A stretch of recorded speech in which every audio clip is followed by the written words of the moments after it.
अस्सलातु वस्सलामु अलैका या सय्यदी या रसूलल्लाह व अला आलिका व असहाबिका या सय्यदी या हबीबल्लाह।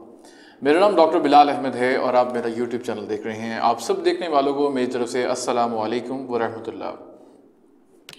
हमारे पोर्टल सिस्टम के जो मामलात और जो हमारी वीडियोस चल रही हैं, तो देखने वाले और चाहने वालों की फरमाइश के ऊपर और जो मेरे तलबा हैं उनकी फरमाइश पे हम पोर्टल सिस्टम के कुछ उन नुकात को और उन कुछ आयात को आपके सामने पेश करेंगे कि जिसके अंदर बड़े ही वाज़ह तौर पर सबाबा के नाम से अल्लाह ताला ने जगह जगह पर कुरान के अंदर जो है वो मुख्तलिफ़ किस्म की आयात नाजिल फरमाई रसूलुल्लाह सल्लल्लाहु अलैहि वसल्लम के कल्ब मुतहर के ऊपर। सबाबा के बारे में ये कहा जाता है उलमा इकराम के जो जो जो जो मुख्तलिफ़ किस्म के उलमा इकराम है और जितने भी हमारे प्यारे जो अहले सुन्नत वल जमात और जितनी भी जो है वो एक तमाम उलमा इकराम जो जितने इजमा है इसके ऊपर कि जितने भी उलमा इकराम हैं कि यानी अल्लाह ताला ने कुरान के अंदर बड़े ही वाज़िया तौर पर जो है वो सबाबा के नाम से जो है आसमानों के रास्ते के बारे में बता दिया। मिसाल के तौर पर सूरह कहफ के अंदर अल्लाह ताला अपने जो है वो सूरह कहफ के अंदर आयत नंबर 85 यानी 85 के अंदर अल्लाह ताला फरमाता है ज़ुल्कुरनैन को अल्लाह ताला ने एक ऐसी जगह पर लेकर गए जहां पर अल्लाह ने उनके लिए साजो सामान किया और ऐसे सफ़र का सामान तैयार किया कि जिस सामान सफ़र में उसको एक मुख्तलिफ जहतें नज़र आई। ये उस आयत का मफहूम था जिसमें अल्लाह ताला सूरह कहफ में फरमाता है तो उसने महम का सरो सामान किया, so he travelled on a certain road. अल्लाह ताला ये कुरान की इंग्लिश ट्रांसलेशन अगर आप पढ़ें तो उसके अंदर इसका जो तर्जमा बनता है he travel on a certain road, यानी ज़ुल्कुरनैन हैदर रज़ी अल्लाह ताला अन्हु के बारे में अल्लाह फरमाता है कि वो एक ऐसे रास्ते पे गए, एक ऐसी जगह पर गए और उसको वहाँ पर एक ऐसी कौम मिली जिस कौम के बारे में अल्लाह फरमाता है कि ए ज़ुल्कुरनैन तुम चाहो तो इसको आज़ाब दो और तुम चाहो तो इनके साथ सुलह रहमी करो। तो आगे से ज़ुल्कुरनैन ने अल्लाह रब्बुल इज़्ज़त के बारे में अर्ज़ किया कि या अल्लाह बेशक जो अपनी जालों पर जुल्म करते हैं वो बेशक अपनी ही जानों पे जुल्म करते हैं और जो अपनी जानों पे जुल्म करते हैं बेशक उनके लिए दर्द देने वाला अजाब दुनिया में भी है और आखिरत में भी है। तो अल्लाह ताला ने एक सबाबा का नाम जो है वो उस कुरान की इस आयत नंबर 85 में इरशाद फरमाया। सिर्फ यही नहीं,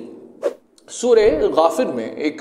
जगह पर जो है आयत नंबर मैं आपके सामने पेश करता हूँ और इसको आयत नंबर 40 है सूरह गाफिर में, वो आपके सामने मैं पेश करता हूँ जिसमें फ़िरौन जो है हमान से कहता है। ये बड़ी मशहूर आयत है, उसमें सूरह गाफिर में बड़ा ही वाज़ह तौर पर जो है वो बयान कर दिया गया। फ़िरौन ने कहा कि और फ़िरौन ने कहा, अल्लाह फरमाता है वक़ाल फ़िरऔन या हमानु अब उब्नी ली सुरहन लअल्ला अबलुगु अल असबाब, और फ़िरौन ने कहा ए हमान मेरे लिए एक बुलंद इमारत बनाओ ताकि मैं पहुँच जाऊँ उन रास्तों पर। और अल्लाह उसी में आगे लिखा हुआ है असबाब समावाती, यानी आसमान के वो रास्ते जहाँ पर झांक कर देखूं मैं मूसा के अल्लाह को, और मेरे गुमान तो ये है कि वो झूठा है और उसे रोक दिया गया सीधी राह से। अल्लाह फ़िरौन के बारे में फरमाता है कि अल्लाह ने उसे रोक दिया सीधी राह से और फ़िरौन की ये चाल नहीं थी मगर तबाह होने के लिए। यानी कि अल्लाह फरमाता है कुरान पाक के अंदर कि मूसा कि खुदा को देखने के लिए फ़िरौन ने हमान से कहा कि हमान, चूँकि हमान के बारे में आपको पता है कि एक बहुत शानदार और बड़ा ही एक आर्किटेक्चर माइंड का जो है वो एक इंसान था जिसके बारे में एक थ्योरी ये भी मशहूर है कि हमान वही है जिसने तीनों पिरामिड्स जो हैं वो अगर आप इजिप्ट में देखें वो बनाए हैं और उन्हीं तीनों पिरामिड्स के दरमियान में आसमान का एक राह निकलता है। आप देखें अगर आप जो है वो बलोचिस्तान में देख लें या अगर आप देख लें जो है आपके बरमूदा ट्रायंगल में देख लें, आपको ट्रायंगल्स मिलेंगे जगह जगह पर। और यही वो जो मिथ्स हैं जो कि इजिप्शियन लैंग्वेज हैं, जो इजिप्शियन गॉड्स हैं जिनके बारे में कहा जाता था कि ये इंसान नहीं थे बल्कि इंसान नुमा हैवान थे, ये बेसिकली आते कहाँ से थे? आपको ज़्यादातर जो है मुख्तलिफ़ किस्म की जानदार और इंसानों की तरह मिलती जुलती शक्लों वाले जो चीज़ें हैं वो आपको इजिप्ट में ज़्यादा मिलेंगी। इसकी रीज़न ये है कि आपको जो उलमा लिखते हैं, जो हिस्टोरियंस लिखते हैं, वो ये कहें कि जी जो तीनों तकोने हैं, जो तीनों पिरामिड्स हैं, उनके दरमियान एक राह निकलती थी और वो जो राह थी वो आसमां के दरवाजे की चाबी थी। यानी कि जो सबाबा का लफ्ज़ अल्लाह ने कुरान पाक में फरमाया है, जो फ़िरौन जिसे कहते हैं कि ए हमान बनाओ मेरे लिए वो राह बनाओ मेरे लिए जिस राह के ज़रिए से मैं मूसा के खुदा तक पहुँचूँ और उस खुदा से जाकर मिलूँ। मुझे लगता तो ये है कि मूसा झूठ बोल रहा है, मुझे, हालांकि फिरौन वो है जिसको अल्लाह ताला ने तमाम निशानियां खोल के बता दी। इतनी ज़्यादा निशानियां अल्लाह ताला ने किसी जो है वो बादशाह को नहीं दिखाई अपने खुदाई के होने के। मिसाल के तौर पर अल्लाह ताला ने उसको जो है वो टिड्डियों का अजाब आ गया, अल्लाह ने मूसा अलैहिस्सलाम का असा जो है वो सांप बना दिया फिरौन के सामने, और हत्ता कि जो जादूगर थे वो फिरौन के सामने कहने लगे कि ये बेशक ये जादू नहीं, बेशक ये मौजज़ा खुदाबंदी है। यानी कि ये बेशक जादूगर, जब 10 से 15 और हज़ारों गवाहियाँ फिरौन को मिल गई, फिरौन तब भी ये कह रहा है कि मुझे लग ये रहा है कि मूसा झूठ बोल रहा है। फिर अल्लाह फरमाता है यानी कि उसे रोक दिया गया सीधी राह से, और फिरौन की ये चाल नहीं बल्कि मगर तबाह होने के लिए, और फिरौन को फिर अल्लाह ने सीधी राह से रोक लिया। हत्ता कि जब फिरौन, आए हाय हाय क्या कमाल बात है कि जब रसूल अल्लाह सल्लल्लाहु अलैहि वसल्लम की हदीस पाक है जिसका मफहूम ये है कि जब फिरौन ने देख लिया समुंदर में डूब रहा था, और जब उसने देखा फरिश्ते आ रहे हैं और उसकी पूरी फ़ौज गरक हो गई है समुंदर के अंदर, और जब पूरी उसकी फ़ौज गरक हो गई तो तब उसने कहा कि मैं ईमान लाता हूँ अल्लाह के ऊपर। जब उसने ये कहा तो अल्लाह ने फरमाया है जबरील इसके मुंह में खाक डाल दे, इसके मुंह में खाक डाल के अब दोबारा ये कलमाए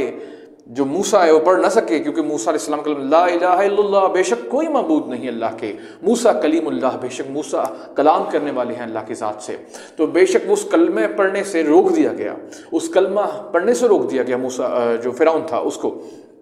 तो जब हर चीज़ देख ली फिरौन ने, हर चीज़, अब उसे नज़र आ गया कि अब मेरी जो है वो, अब मेरी मौत सामने मौजूद है, समुद्र में डूब रहा है वो, अब उसको नज़र आ गया मेरी मौत सामने है, फरिश्ते आ गए, पूरी की पूरी उसकी जो है वो सल्तनत तबाह हो गई और वो डूब गई समुद्र में। अब वो कलमा पढ़ रहा है, अब वो कह रहा है कि मैं ईमान लाता हूँ अल्लाह की ज़ात के ऊपर। तो फिर उस पर अल्लाह फरमाता है जबरील इसके मुँह में खाक डाल कि अब इसको ईमान की दौलत मालूम नहीं होनी चाहिए, और अब ये दुनिया वालों के लिए इबरत बनेगा, और वो दुनिया वालों के लिए बना। और आज भी इजिप्ट के अंदर फ़ारो 2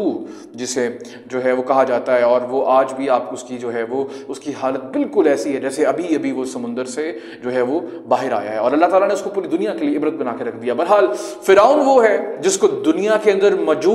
मौजूद था, और उसको मालूम था कि आसमानों की तरफ कुछ राहें, कुछ रास्ते, कुछ सबाबा कुछ निकलते हैं, जिसके बारे में अल्लाह ताला अक्सर फरमाता है, और जिसके बारे में कुरान पाक के अंदर 5 जगहों पर, कुरान पाक में अल्लाह ने 5 जगहों पर सबाबा का जिक्र किया, और उन्हीं 5 जगहों के अंदर अल्लाह ताला रास्तों की बात कर रहा है। वो रास्ते जो आसमान की तरफ जा रहे हैं, वो रास्ते जो आसमान से गुजरते हुए वो इतने खुशादा रास्ते हैं, वो इतने बड़े बड़े और खूबसूरत रास्ते हैं जिनसे ईसा भी होकर गुजरे, जिनसे इलियास भी होकर गुजरे, और जिनसे हमारे प्यारे नबी मोहम्मद मुस्तफ़ा सल्लल्लाहु अलैहि वसल्लम भी होकर मिराज से और जन्नत और दोज़ख और तमाम जहानों का सैर करके आए। और सिर्फ यही नहीं कि जब वो वापस आए मिराज से, तो मिराज से जब वापस आए तो अल्लाह ताला फरमाता है कि हदीस पाक में लिखा है जब वो मिराज से वापस आए तो उनका जिस्म गर्म था, उनका बिस्तर गर्म था, पानी का टप यूं ही टपक रहा था,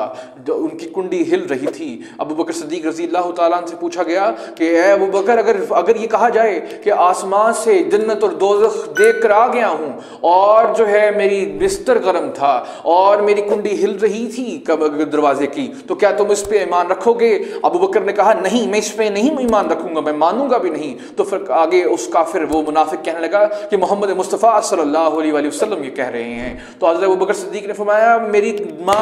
मेरे माँ बाप आप सरकार अलैहिस्सलाम पे कुर्बान जाएं, अगर मोहम्मद मुस्तफ़ा सल्लल्लाहु अलैहि वसल्लम ये फरमा रहे हैं तो यकीनन ऐसे ही है। रसूलुल्लाह ने सच फरमाया कि हुजूर हो भी आए, हुजूर देख भी आए, और जब आए तो ये सफ़र मिराज मुकम्मल कर आए। मालूम हुआ कि जो सबाबा का अल्फाज अल्लाह कुरान पाक में 5 जगह फरमाता है, अल्लाह अपने महबूब सल्लल्लाहु अलैहि वसल्लम को बार बार कह रहा है, ए महबूब तुम फिक्र ना करो, तुम गम ना करो, हम जिन रास्तों पर दूसरों को लेके जाने में हम सर्फ करते थे, उन्हीं रास्तों पर से तुम भी हमारे पास आओगे, तुम भी हमसे आके मुलाकात करोगे, तुम भी हमें देखोगे, तुम भी हमसे कलाम करोगे। और फिर सफ़र मिराज को पूरी दुनिया ने पढ़ा, सुना और देखा। बहरहाल रसूलुल्लाह सल्लल्लाहु अलैहि वसल्लम की ज़ात अक़दस आप सरकार अलैहिस्सलाम की ज़ात अक़दस ऐसी ज़ात अक़दस है जिसके बारे में इल्लामा इक़बाल लिख गए कि मोहम्मद से वफ़ा तूने तो हम तेरे हैं, ये जहाँ चीज़ है क्या लोहो कलम तेरे हैं। अगली वीडियो में इंशाअल्लाह ताला हम आपसे मज़ीद बात करेंगे सबाबा के हवाले से, पोर्टल्स के हवाले से, आसमान के रास्तों के हवाले से। अपना बहुत सारा ख्याल रखिएगा, चैनल को सब्सक्राइब और वीडियो को लाइक ज़रूर कीजिएगा। अस्सलामु अलैकुम व रहमतुल्लाह।